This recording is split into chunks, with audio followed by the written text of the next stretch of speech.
আসসালামু আলাইকুম রহমতুল্লাহ। আজকে সুন্দর একটি ক্লাসের উপহার নিয়ে চলে এসেছি আপনাদের মাঝে। এখানে দেখতে পাচ্ছেন আল কোরআনের 400টি অক্রিয়াপদ, অর্থাৎ এখানে সুন্দরভাবে আমি ক্লাসটি সাজিয়েছি।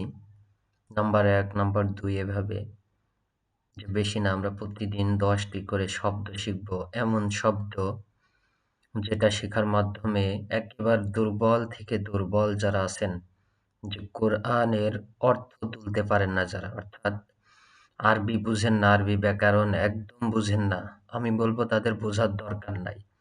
সুন্দর মতো আমার সাথে প্রতিদিন 10টি করে এই যে অক্রিয়া পদগুলো যেগুলো আছে এগুলো শিখবেন। একসময় ইনশাল্লাহ আপনিও কোরআনের আয়াতের অনুবাদ করতে পারবেন, যে কোনো আরবি শব্দের, আরবি বাক্যের বাংলা অনুবাদ করতে পারবেন। তো চলুন শুরু করি। এখানে দেখতে পাচ্ছেন মিন। মিন শব্দটি, এর উচ্চারণ হচ্ছে ময়রসি দন্তন্য মিন। এটার অর্থ থেকে, অন্তর্ভুক্ত। এর কোরআনে এসেছে 3226 বার। এইভাবে দেখেন। তারপরে আল্লাহ, আল্লাহ শব্দটি আল কোরআনে 2699 বার এসেছে। এটার অর্থ আল্লাহ বা মালিক। তারপরে দেখেন ফি, যেটা অর্থ ভিতরে বা মধ্যে, ভিতরে বা মধ্যে এমন কিছু বোঝাবে। তারপরে দেখেন ইন্না। ইন্না শব্দটি নিশ্চয় বা কেবল এমন অর্থে ব্যবহার হয়। ইন্না খুব গুরুত্ব দিয়ে ব্যবহার হয়, মানে নিশ্চয়, কেবল। তারপরে দেখেন আলা। আলা শব্দটির অর্থ উপরে। এটা 1445 বার কোরআনে এসেছে। তারপরে দেখেন আল্লাযীনা। আল্লাযীনা, আল্লাযীনা যার অর্থ যারা। বিভিন্ন সময় আল্লাহ তাআলা এই অর্থ ব্যবহার করেছেন, যারা। তারপর দেখেন লা, মানে না। এটা 1364 বার এসেছে আল কোরআনুল কারিমে। এভাবে আমরা 7টি শিখলাম, এভাবে বেশি না 10টি করে শিখব। তারপরে দেখেন মা। মা দ্বারা যা, না, কি, অর্থাৎ মা দ্বারা না বোধকও বোঝায় অনেক সময়। অনেক সময় যা এটা অর্থ বহন করে, অনেক সময় প্রশ্ন করাও বোঝায়, পার্থক্যকারী মা আর কি। এটা 1266 বার এসেছে। তারপরে দেখেন রব। রব অর্থ প্রভু, এটা আমরা সবাই জানি। ইলা। ইলা শব্দের অর্থ কি? দিকে।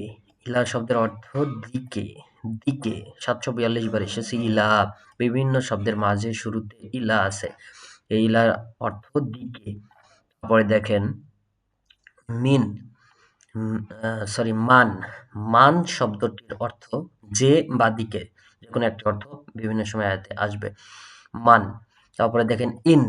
ইন, ইন শব্দটির অর্থ যদি। যদি, যদি এমন অর্থে ব্যবহার হয়, যেমন আমরা ইংরেজিতে ইফ বলি, ইফ। সেই ইফ আর আরবিতে ইন, মানে যদি। তো আমরা অনেক বেশি পড়ে ফেলছি, আমরা বেশি না 10টি করে শিখবো। আমরা এই 10টি আগে মুখস্থ করি। চলুন দেখেন মান। মিন, মিন মানে থেকে বা অন্তর্ভুক্ত। এর আল্লাহ, আল্লাহ। ফি ভিতরে বা মধ্যে।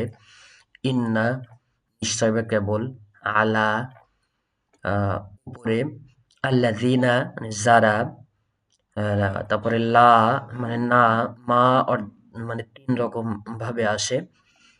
তারপরে রব মানে প্রভু। ইলা, ইলা দেখতে পাচ্ছেন, ইলা মানে দিকে। মান, মান মানে যে বা দিকে, এটা অর্থ ব্যবহার করে। আল্লাহু আকবার, সুবহানাল্লাহ। তারপরে দেখেন ইন। ইন মানে যদি। ইল্লা মানে, এখানে এখনো আমি ক্লাসগুলো তৈরি করিনি, আমাদের এত কিছু জানা লাগবে না। আমরা সুন্দর মতো এই 10টি করে শিখবো, বেশি নাই 10টি। আপনারা যারা মুখস্থ করতে চান এখান থেকে একটা স্ক্রিনশট দিয়ে নিতে পারেন। আমি এই যে দিয়ে রাখলাম, স্ক্রিনশট দিতে পারেন। এই 10টি আল কোরআনের 400টি অক্রিয় পদ। এইভাবে প্রতিদিন 10টি করে শিখলে মাত্র 400টি শিখব। বেশি দিন লাগবে না আমাদের। তো এটা আমরা শেখার পরে মাধ্যমে কি করতে পারবো? আল কোরআনের ব্যাখ্যা, অনুবাদ করে, অর্থাৎ সাধারণভাবে অনুবাদ করতে পারবো। তো সাথেই থাকুন। ধন্যবাদ। আসসালামু আলাইকুম।